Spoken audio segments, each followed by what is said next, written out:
পৃথিবীতে অসংখ্য নবী রাসূল পাঠিয়েছেন এবং সকল নবী রাসূলের নাম আল্লাহ পাক কোরআনে কারিমে উল্লেখ করেছেন?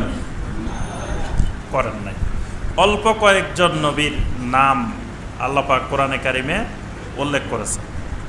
তাও যাদের নাম আল্লাহ পাক উল্লেখ করেছেন তাদের বিস্তারিত দাওয়াতি কার্যক্রম, সকলের বিস্তারিত দাওয়াতি কার্যক্রম আল্লাহ পাক আলোচনা করেন নাই।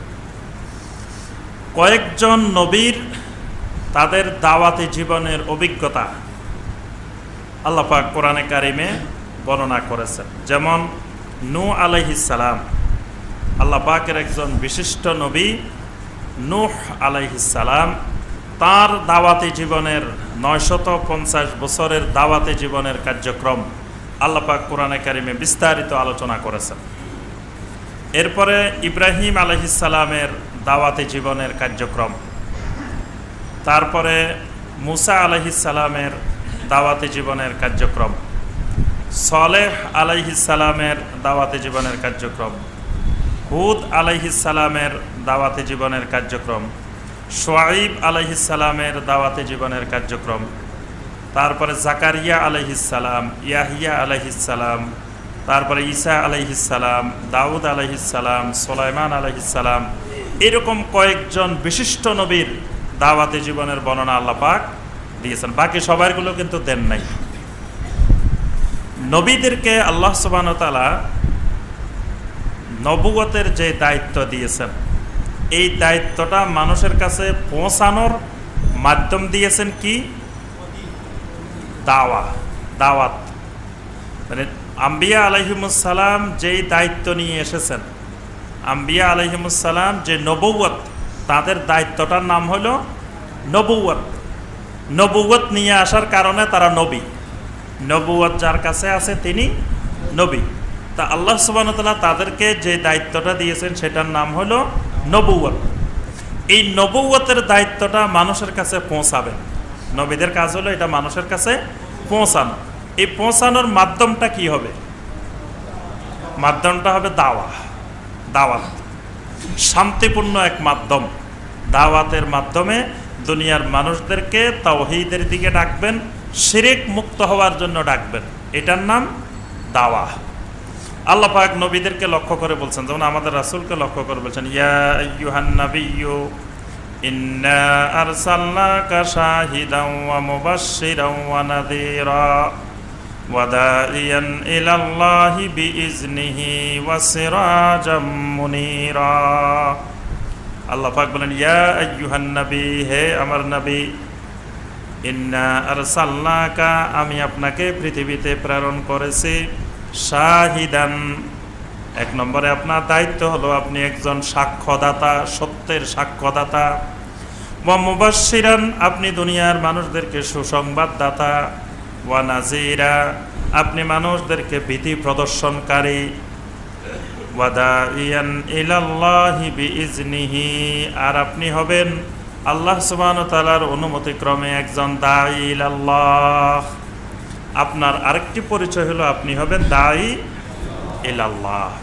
সব আম্বিয়া আলাইহিমুস সালামকে আল্লাহ পাক একজন দাঈ হিসাবে পৃথিবীতে পাঠিয়েছেন। এখন একজন দাঈ দাওয়াতের কাজ করতে গেলে, দাঈ যখন দাওয়াতের কাজ করতে যাবেন তখন অনেকগুলো সমস্যার সম্মুখীন হবেন।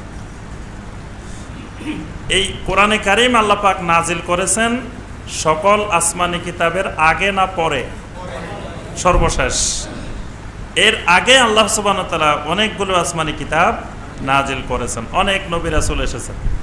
এই যে দীর্ঘ জীবনের হাজার হাজার শত শত বছরের অভিজ্ঞতা, এই দীর্ঘ সময়ে নবী রাসূলেরা মানুষের কাছে দাওয়াতের কাজ করতে গিয়ে যেই সমস্যাগুলার সম্মুখীন হয়েছেন, এই সমস্যাগুলার কিছু নমুনা আল্লাহ পাক কোরআনে কারিমে তুলে ধরেছেন।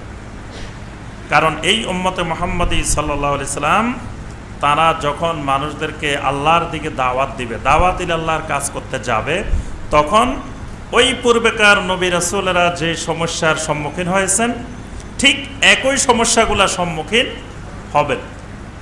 কিন্তু পৃথিবীর সব জায়গায় একই ধরনের সমস্যা হবে না। এক এক অঞ্চলে এক এক এলাকায় এক এক ধরনের সমস্যার সম্মুখীন হবে। এজন্য আল্লাহ সুবহানাহু ওয়া তাআলা নমুনা স্বরূপ কয়েকজন আম্বিয়া আলাইহিমুস সালামের দাওয়াতি জীবনটা তুলে ধরেছেন। এটা এজন্য তুলে ধরেছেন, আল্লাহ পাক জানেন যে কিয়ামত পর্যন্ত এই উম্মতে মুহাম্মদী সাল্লাল্লাহু আলাইহি সাল্লাম কোন কোন সমস্যাটার সম্মুখীন হবেন, এটা আল্লাহ পাকের নলেজে আছে। সেই আল্লাহ সুবহানাহু ওয়া তাআলার এলেমের ভিত্তিতেই আল্লাহ পাক ওই কয়জন নবীর ঘটনা শুধু বর্ণনা করেছেন, যেই কয়জন নবীর সমস্যার মতো সমস্যা এই উম্মত পতিত হবে। এই উম্মতের লোকেরা পৃথিবীর কোনো জায়গায় নূহ আলাইহিস সালামের মতো সমস্যার সম্মুখীন হবে, কোন কোন অঞ্চলে মুসা আলাইহিস সালামের মতো সমস্যার সম্মুখীন হবেন, কোন কোন অঞ্চলের লোকেরা ইউনুস আলাইহিস সালামের মতো সমস্যার সম্মুখীন হবেন, কোন কোন অঞ্চলের লোকেরা ঈসা আলাইহিস সালামের মতো সমস্যার সম্মুখীন হবেন, আবার কোন কোন অঞ্চলের লোকেরা সুলাইমান আলাইহিস সালামের মতো নিরাপদ পরিবেশের দাওয়াতও পাবেন। সুলাইমান আলাইহিস সালামের পরিবেশ কিন্তু ভিন্ন রকম, দাউদ আলাইহিস সালামের পরিবেশ ভিন্ন রকম। এরকম পরিবেশও থাকবে পৃথিবীর কোন অঞ্চলে। পৃথিবীর কোন অঞ্চলের মানুষ সুলাইমান আলাইহিস সালামের মতো দাউদ আলাইহিস সালামের মতো দাওয়াত দিবে, আবার কোন অঞ্চলের মানুষ নূহ আলাইহিস সালামের মতো, কোন অঞ্চলের মানুষ মুসা আলাইহিস সালামের মতো, কোন অঞ্চলের মানুষ ইউসুফ আলাইহিস সালামের মতো। এক এক অঞ্চলের মানুষ এক এক নবীদের মতো এই সমস্যাগুলোর সম্মুখীন হবে। এজন্য যেই অঞ্চলের একজন দায়ী যেই নবীর সমস্যাগুলোর সাথে তার মিলে যাবে, ওই নবী এই সমস্যাগুলা যেভাবে মোকাবেলা করেছেন ওই দায়ীরা ঠিক একইভাবে মোকাবেলা করতে হবে। ওই সুন্নাহ পদ্ধতি শিক্ষা দেওয়ার জন্য আল্লাহ পাক কোরআনে কারিমে এই কয়েকজন নবীর দাওয়াতি জীবনের ঘটনাগুলো আল্লাহ পাক তুলে ধরেছেন। সুবহানাল্লাহ। আল্লাহ পাক নবীদের ব্যক্তি জীবন তুলে ধরেন নাই, মানে এটাকে আল্লাহ পাক নবীদের জীবনী গ্রন্থ বানান নাই যে এটা শুধু কয়েকজন নবীর জীবনী, তাদের জীবনী আল্লাহ পাক আলোচনা করেন নাই। দেখবেন যত নবীর আলোচনা কোরআনে কারিমে এসেছে প্রত্যেক নবীর আলোচনা হলো তাদের দাওয়াতি জীবনের অংশটা। তাদের কোথায় বিয়ে করছেন, তার শ্বশুর বাড়ি কোথায়, তার শালা সম্বন্ধী কয়জন ওই নবীর, এগুলো আল্লাহ পাক আলোচনা করছেন। তার নানার বাড়ি কোথায়, খালার বাড়ি কোথায়, কে কোথায় কি করছেন, এগুলো কিন্তু কোনো আলোচনা নাই। কারণ আল্লাহ সুবহানাহু ওয়া তাআলার তাদের ব্যক্তি জীবন আলোচনা উদ্দেশ্য না, উদ্দেশ্য হলো তাদের দাওয়াতি জীবনটা আমাদের সামনে তুলে ধরা, যেটা থেকে আমরা শিক্ষা নেব। আরেকটি বিষয় খেয়াল রাখতে হবে, সেটি হলো দাওয়াত এবং তাবলীগ দুইটা কিন্তু ভিন্ন জিনিস, দুইটা এক জিনিস না। একটার নাম দাওয়াত আর একটার নাম তাবলীগ। দাওয়াত দিতে হবে যে মানুষদের কাছে, ওগুলা হলো সবচেয়ে বাঁকা মানুষ। সোজা মানুষের কাছে দাওয়াত নাই, সোজা মানুষের তাবলীগ, আর বাঁকা মানুষের কাছে দাওয়াত। দাওয়াত যাদেরকে দিবেন এগুলা কিন্তু সোজা মানুষ না, এগুলা বাঁকা মানুষ। কারণ সে বাঁকা পথে যাচ্ছে বলেই তো দাওয়াত, বাঁকা পথে না গেলে তো দাওয়াতের দরকার নেই। সে যদি সোজা পথে থাকে তাকে কি দাওয়াত দেওয়ার দরকার আছে? সে তো সোজা রাস্তায় আছেই, সিরাতে মুস্তাকিমে। সেই সিরাতে মুস্তাকিম থেকে বাঁকা রাস্তায় চলে যাচ্ছে বলেই তাকে আমি আপনি দাওয়াত দিব। তাহলে দাওয়াত দিতে হবে যে মানুষগুলোর কাছে, এই মানুষগুলা বাঁকা মানুষ, এই বাঁকা মানুষগুলা শিরকে বিশ্বাসী।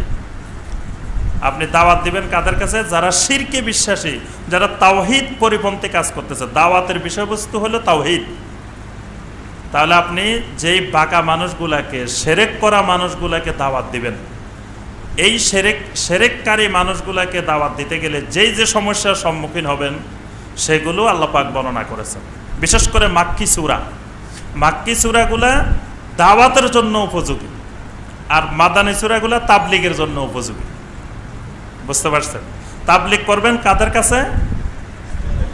যারা সোজা রাস্তায় আছে তাদেরকে শুধু আপনি তাদের খোরাক রসদটা আপনি যোগাইবেন, তারা আমল করার জন্য, তারা কাজকর্ম করার জন্য আল্লাহ কি বলছেন, রাসূল কি বলছেন, শুধু এই কথাগুলো তাদেরকে পৌঁছায় দিবেন, ওহির কথাগুলো তাদেরকে পৌঁছায় দিবেন। এটার নাম তাবলীগ। তো এটা তো যার কাছে পৌঁছাবেন সেই মানবে, কারণ যে মুসলিম যে আগে ঈমান আনছে, যে তাওহীদের প্রতি বিশ্বাস করছে, তাকে তো কোরআন পাইলে সে মহা খুশি, সুন্নাহ পাইলে সে মহা খুশি। এই জন্য তাবলীগে কোনো বাধা নিষেধ নাই। তাবলীগ খুব সহজ কাজ। সহজ মানে একেবারে সহজ না, সেটা এলেমের ভিত্তিতে করতে হবে। তাবলীগের জন্য কোরআনের এলেম লাগবে, আবার দাওয়াতের জন্য কোরআনের এলেম লাগবে। দুটার জন্য এলেম লাগবে, কিন্তু দুটা দুই ধরনের এলেম। দাওয়াতের এলেমটা হবে আপনি শিরক সংক্রান্ত বিষয়গুলো, তাওহীদ সংক্রান্ত বিষয়গুলো, এইগুলো আপনি যখন একজন শিরককারীর কাছে দাওয়াত নিয়ে যাবেন, সে উল্টা আপনাকে কিছু প্রশ্ন করবে, সেই প্রশ্নগুলোর জবাব আপনি কোরআন থেকে শিখতে হবে। ওই নবী এই প্রশ্নগুলোর জবাব কিভাবে দিচ্ছেন সেই নলেজটা আপনার থাকতে হবে। আবার আপনি যখন তাবলীগের কাজ করবেন সেটার জন্য এলেম লাগবে, কিন্তু সেই এলেমটা হবে ভিন্ন এলেম। সেই এলেমটা হবে যে শরী হুকুম আকাম পালনের ব্যাপারে আল্লাহ পাক কি বলছেন, আল্লাহ রাসূল কি বলছেন, এই এলেমগুলো শিখবেন আর আরেক ভাইয়ের কাছে পৌঁছাবেন। তাহলে দাওয়াত কঠিন না তাবলীগ কঠিন? দাওয়াত কঠিন। তাবলীগের থেকে দাওয়া কঠিন, দাওয়ার কাজটা খুব কঠিন। ইনশাআল্লাহ